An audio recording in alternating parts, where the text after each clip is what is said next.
Está en el aire Everest Talks Podcast, donde los negocios se unen con la innovación.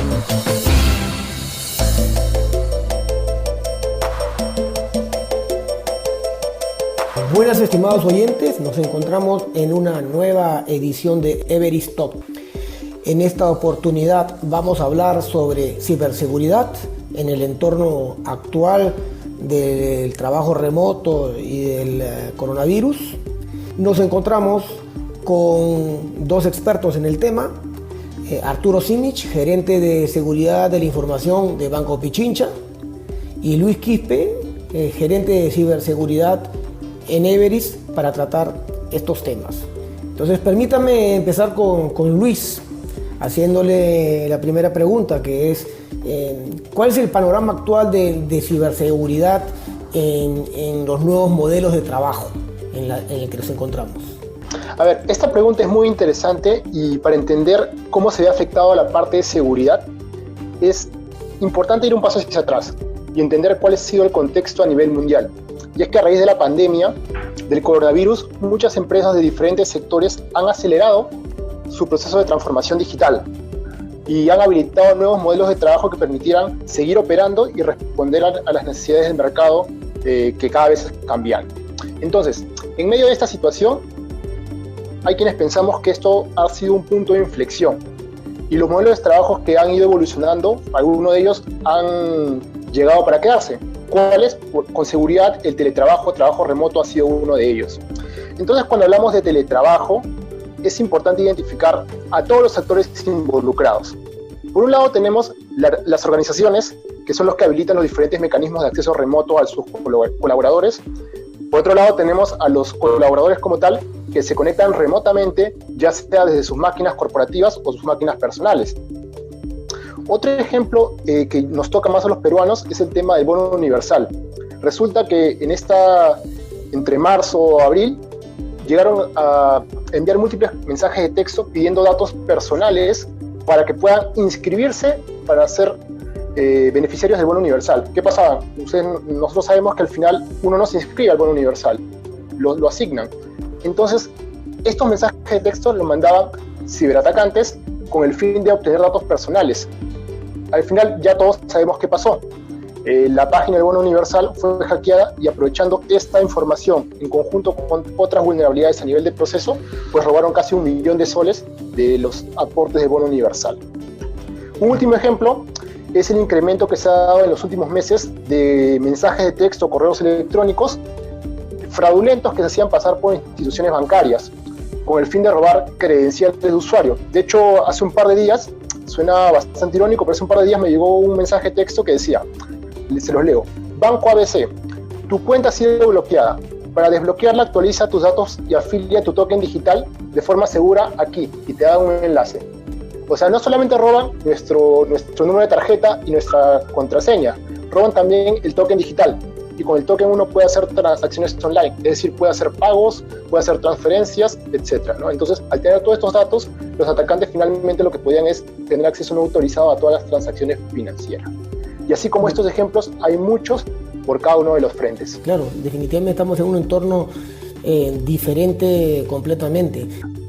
Y Arturo, en el banco sabemos que la ciberseguridad era un tema que todas las entidades financieras están siempre alertas, pero en este nuevo contexto, ¿tú consideras que la seguridad de la información ha cobrado una relevancia, una importancia diferente a la que se tenía hasta hace unos pocos meses? Inevitablemente todos estamos poniendo el tema de seguridad de información y ciberseguridad dentro de la agenda en una prioridad mayor a la que se tenía antes. Las empresas que ya han logrado una importante presencia en el mundo digital están reforzando sus medidas de seguridad y de control en todos los ámbitos. Y por otro lado, las empresas que estaban en ese tránsito están acelerando sus procesos de transformación y de irse al mundo digital, y por lo tanto tienen que ir acompañados con las medidas de seguridad. ¿Han visto un crecimiento en el nivel de ataques que están viéndose a través de esa puerta? En general hemos accedido a las estadísticas mundiales que hablan del incremento de ataques bueno, ha sido en realidad exponencial el incremento de ataques. Obviamente las conexiones VPN están teniendo un foco muy importante en los ciberatacantes. Y bueno, pues como mencionaba Lucho, los elementos relacionados a robo de identidad, tanto a los empleados como a los clientes, está siendo un foco muy importante. Antes teníamos el reto de que cómo proteger a un cliente que puede ser víctima de robo de identidad y que no está dentro de los canales de protección que actualmente tienen las instituciones financieras y otras instituciones, ¿no? Ahora eso se amplía a los colaboradores e incluso también a los familiares de los colaboradores. Las modalidades de ataque se están haciendo cada vez más ingeniosas, si vale el término, ¿no? Creo que tenemos que nosotros como instituciones financieras también estar a la altura de ese reto. Claro, qué interesante, claro, ya a través no solamente del colaborador, sino los familiares del colaborador se abre una puerta también de posible ataque. Muy interesante. Y Luis, cuéntanos un poco sobre el impacto que esto puede tener en la infraestructura que soporta ese trabajo en remoto, y tal vez hablarnos un poco de qué nivel de inversión debería de tener una institución, una entidad, una compañía para protegerse justamente de este nuevo entorno de trabajo remoto y por consiguiente su seguridad. Cuando hablamos de impacto frente a un ciberataque, normalmente lo más visible es el impacto financiero, es decir, cuánto pierde la compañía por el ataque per se, el impacto reputacional, que es cuántos clientes se le van a raíz de este incidente. Si hablamos, por ejemplo, de una institución financiera, si es que esta ha sido atacada y esto ha salido a los medios, seguramente muchos clientes van a pensar, uy, mi dinero no está protegido ahí y lo muevo a otro banco, por ejemplo, ¿no? Entonces, sin embargo, hay otros impactos que pueden estar escondidos, como por ejemplo, ¿qué tanto necesito yo invertir para poder volver a la normalidad? Y esto es investigaciones, comprar equipos de seguridad, contratar personal para ampliar mi equipo de seguridad y finalmente todo lo que cueste restablecer las operaciones normales de mi institución. Hay vulnerabilidades de diferentes tipos. Por ejemplo, en este esquema de teletrabajo, que un colaborador esté en su máquina, le llegue un correo a su email, lo abra, si su máquina no tiene medidas de protección y hay un malware o un software malicioso en ese correo y lo descarga, la máquina se infecta, está conectado, por ejemplo, por VPN hacia la red de su organización, y si la organización no tiene medidas de protección suficientes, lo que va a pasar es que este malware va a viajar desde la máquina del colaborador hasta la red interna y va a infectar a todo el mundo. Entonces, en definitiva, estos nuevos modelos de trabajo han permitido definitivamente acelerar y habilitar que la empresa pueda seguir trabajando, pero también ha expuesto a muchos activos como escritorios remotos, concentradores VPN, etcétera, que son nueva fuente, con un nuevo camino que puede tomar un atacante para poder comprometer a la organización. Muy bien, interesante. Y Arturo pregunta, los ciberatacantes están constantemente pensando en cómo entrar a nuestra infraestructura. ¿Cómo te mantienes actualizado con todas estas formas de ataque y para poder protegerte? ¿Y qué recomendación le darías a otros gerentes de ciberseguridad en el Perú? Es importante también tener partners que permitan poder sintetizar o poner de manera más concisa esa información, ¿no? Creo que uno solamente tener a un grupo revisando eso haría que poder tomar decisiones a veces información pueda tomar tiempos realmente prohibitivos, ¿no? Ese tema de inteligencia de amenazas o de sistema de información para manejar toda la información pública que hay en Internet va a ser muy importante y está siendo cada vez más importante en las actuales circunstancias. Y en general creo que todas las organizaciones tenemos el reto de poner, digamos así, la dosis adecuada entre seguridad de información y ciberseguridad, ¿no? Nos vayamos mucho a la tecnología y descuidemos los otros elementos, ¿no? Y al final tenemos que ver esto a nivel de tecnología, personas y procesos, ¿no? Si no ponemos los elementos de control distribuidos en esas tres capas, podemos tener problemas, ¿no? Y creo que hemos visto también casos de muchas organizaciones que solo han establecido las medidas de control en una de esas tres capas y la verdad, la realidad les ha dicho que eso no fue la estrategia de control más allá. Claro, muy bien. Me has robado realmente la idea que te iba a preguntar justo hace unos minutos, ¿qué es lo más relevante? Si son las herramientas que uno tiene o la protección a la infraestructura, o es las personas, o es los procesos que seguimos para protegernos, ¿no? Y me has respondido muy bien que es una combinación de los tres, porque al final podemos tener todas las protecciones que queramos, pero si la persona no protege su clave, va a ingresar igual a nuestro sistema a través de algún lugar, ¿no? Y cuéntame otra cosa más, Arturo. Obviamente la ciberseguridad ha estado en la agenda de los gerentes generales, de los CEOs por mucho tiempo, pero ahora se están dando cuenta de la importancia que puede tener para su organización. ¿Te has enfrentado al reto de tratar de convencer a los altos ejecutivos del banco de la importancia de la ciberseguridad y el de invertir para protegerse, o es algo que ha caído naturalmente en tu día a día?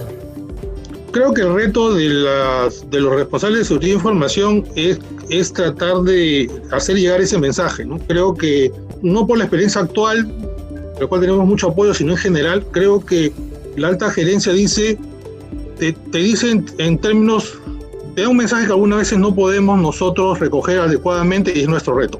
Yo quiero ayudarte, pero no sé cómo ayudarte. Y eso del cómo depende del lenguaje con el cual nosotros tengamos que exponer estos temas. Hemos usado, frente a eso, algunas veces hemos usado de argumento fácil de decir, bueno, esto lo pide la regulación, ¿no? Y no podemos negar de que la regulación nos ha ayudado. Regulaciones inicialmente alrededor de la ISO, después el tema de PCI, las mismas regulaciones de SWIFT, ¿no? Que se comenzaron a ser más intensas producto del ciberataque que menciona Lucho en un banco en Chile, han sido un impulso importante, ¿no? Y eso ha hecho de que las organizaciones digan, bueno, tenemos que ir en esa dirección. Pero creo que en mayor o menor dimensión todavía nos falta el otro elemento de negocio. Ponerlo ya en términos de negocio, de decir de que esto es importante para la transformación digital, es importante para una organización que toma decisiones basadas en datos, ¿no? Y yo creo que en promedio, ¿no? Como digo, hay organizaciones que han avanzado más que otras. Todavía todos tenemos una agenda pendiente por resolver en ese sentido. Claro, sobre todo que en nuestro país no se caracteriza por ser lo más precavidos, es decir, inclusive lo podemos ver en el ratio de uso de seguros por habitante, ¿no? Somos un país donde no compra muchos seguros, y para mí invertir en seguridad es comprarte un seguro, ¿no? Porque tienes todo tu patrimonio en tus sistemas tecnológicos, ¿no? Sí, muy cierto. El concepto de seguro es uno de los elementos que deberíamos también incluir dentro de ese esfuerzo de comunicar a la organización la ciberseguridad en un lenguaje de negocio. Y relacionadas con este punto, Luis, ¿qué herramientas podemos encontrar o utilizar para chequear qué tan vulnerables somos, para asegurar que estamos protegiéndonos de la manera adecuada? Entrando un poquito más a temas más técnicos, ¿qué le recomiendas al público cómo utilizar herramientas para chequear si somos o no vulnerables? Claro, en el mundo de la seguridad particularmente existen dos grandes enfoques. Me refiero al enfoque estratégico y al enfoque táctico. Los que se van por la parte de estrategia buscan desarrollar una estrategia de seguridad, poder identificar activos, y finalmente se llenan de documentos, se llenan de PPTs que, si no se aplican, quedan en el olvido. Por otro lado están aquellas organizaciones que suelen irse por un enfoque un poco más táctico, en el cual compran herramientas, compran dispositivos, hacen muchas pruebas, y la gran pregunta es, ¿qué estás protegiendo? ¿Realmente lo que proteges es importante, o es que por ahí hay otro activo que es más importante y lo estás dejando descuidado? Entonces, en ese escenario es importante poder mezclar ambas estrategias, tanto un enfoque estratégico como un enfoque táctico. Y cuando hablo de estrategia me refiero a saber cómo se alinea seguridad con el negocio, cómo defendemos los diferentes tipos de activos de información, con qué frecuencia, de qué forma, cómo gestiono los riesgos, qué tanto riesgo estoy dispuesto a asumir. Muchas compañías, por ejemplo, tienen un apetito de riesgo de nivel medio. ¿Eso qué significa? Si, por ejemplo, se encuentran vulnerabilidades que son de riesgo alto o riesgo crítico, las atacan. Pero si no, asumen el riesgo y prefieren seguir operando. Esas decisiones de negocio son puntos importantes que se definen a nivel de estrategia. Cuando esa estrategia esté establecida, lo importante es que todas aquellas tareas tácticas estén alineadas a la estrategia. Todo esto evidentemente, como mencionaba Arturo, es importante permearlo con una capa de concientización constante a los colaboradores. ¿Por qué? Porque por muchos equipos de seguridad, por muchos procedimientos que tengamos dentro de nuestra compañía, si finalmente el colaborador da clic a ese adjunto, se descarga una foto o visita una página web infectada, al final todos los demás elementos de seguridad pudieran no ser suficientes frente a esta clase de ataques. Entonces, digamos que estas medidas son complementarias entre sí, que nos permiten tener un mejor nivel, una mejor postura de seguridad al interno de la organización. Me imagino que también, relacionado con la pregunta que le hacía Arturo, deben estar en constante evolución, porque nuevamente estos hackers dedican 24/7 buscando maneras de entrar. ¿Qué nos puedes comentar al respecto? ¿Qué tan frecuente hay que actualizar estas herramientas? Normalmente las herramientas tienen una base de datos de todas las vulnerabilidades conocidas que existen de manera mundial. Entonces es importante que estas herramientas de seguridad, si forman parte de nuestro conjunto, nuestro pipe de herramientas que utilizamos, que las podamos actualizar constantemente. Una vulnerabilidad que sale en agosto probablemente no va a ser detectada por nuestra herramienta si es que no la actualizamos y esa vulnerabilidad no está incluida dentro de su base de datos. En ese sentido, la parte de actualización de herramientas es muy, muy importante y a veces dejado de lado. Por la parte de las pruebas que son un poco más manuales, porque de hecho las herramientas tienen cierto alcance, tienen cierto enfoque y, digamos, dan un primer vistazo de cuál es el nivel de seguridad dentro de los activos de la compañía. Sin embargo, es importante complementar esas pruebas automatizadas con herramientas, con pruebas un poco más manuales, un poco más customizadas si se quiere, pero que permitan llegar a un mayor nivel de profundidad. Un caso muy relevante, por ejemplo, es probar las aplicaciones transaccionales. ¿Qué es lo que pasa? Una herramienta, por su naturaleza, puede llegar a encontrar vulnerabilidades de seguridad, pero no va a encontrar si es que existe una falla a nivel de negocio, de la lógica de negocio de la aplicación, que permita hacer transferencias no autorizadas o que se permita realizar pitufeo. Pitufeo es cuando, por ejemplo, se hace una transferencia a una cuenta y por debajo hay un código que envía centavos de sol hacia otra cuenta de manera no autorizada. Evidentemente uno no se da cuenta porque si desaparece un centavo probablemente pase desapercibido. Pero imagínense la cantidad de transacciones al día por todo el tiempo en el cual esto ocurre, al final es un gasto significativo para las empresas. Entonces, esta clase de vulnerabilidades normalmente no se encuentran con herramientas. Entonces es importante hacer esa combinación entre herramientas actualizadas, pruebas profundas, evidentemente con un equipo que esté en constante capacitación, porque finalmente ante nuevos modelos de ataque, nuevos vectores de ataque, es importante que este equipo que hace las pruebas sepa cómo adaptar esos nuevos vectores de ataque para incluirlos como parte de la batería de pruebas que va a realizar. Muy bien, gracias Luis. Y Arturo, finalmente, tú que tienes tanta experiencia y has vivido muchas anécdotas y situaciones en el banco, ¿qué le recomiendas a un gerente de ciberseguridad? ¿Qué tips les puedes dar en este difícil entorno que no pensamos jamás que nos íbamos a enfrentar, de cómo proceder? Algunas veces encontramos organizaciones que ya tienen varias herramientas de seguridad, pero de repente no están cumpliendo su objetivo de control, ¿no? Entonces creo que la primera medida es que esas capacidades de defensa comiencen a cumplir sus objetivos de control, y creo que sean las primeras actividades de los primeros 90 días de un responsable de seguridad. Me he encontrado con algunas organizaciones donde, como digo, estaban con un número de tecnologías respetables, pero que no estaban siendo administradas adecuadamente, ¿no? Entonces creo que eso es muy importante porque eso también responde a poder asegurar a nuestros stakeholders, a la gerencia general, de que las inversiones de seguridad se están usando adecuadamente. Y ahora en adelante lo que va a venir, yo digo, mucha sensibilización a los colaboradores, a los clientes. Creo que eso va a ser un reto muy importante. Comenzar a ser muy creativos en ver cómo vamos a hacer nuestras revisiones, ¿no? Podemos colisionar con algunas regulaciones de seguridad y salud en el trabajo y vamos a tener que hacer un trade-off, ¿no? ¿Cuánto vamos a estar dispuestos a asumir algunos riesgos operacionales y tecnológicos en aras de la seguridad y salud del trabajo de nuestros colaboradores y los clientes? Vamos a estar en unos permanentes trade-off en estos meses. Creo que tenemos que pensar seguramente en darles tips de protección personal a nuestros colaboradores, ¿no?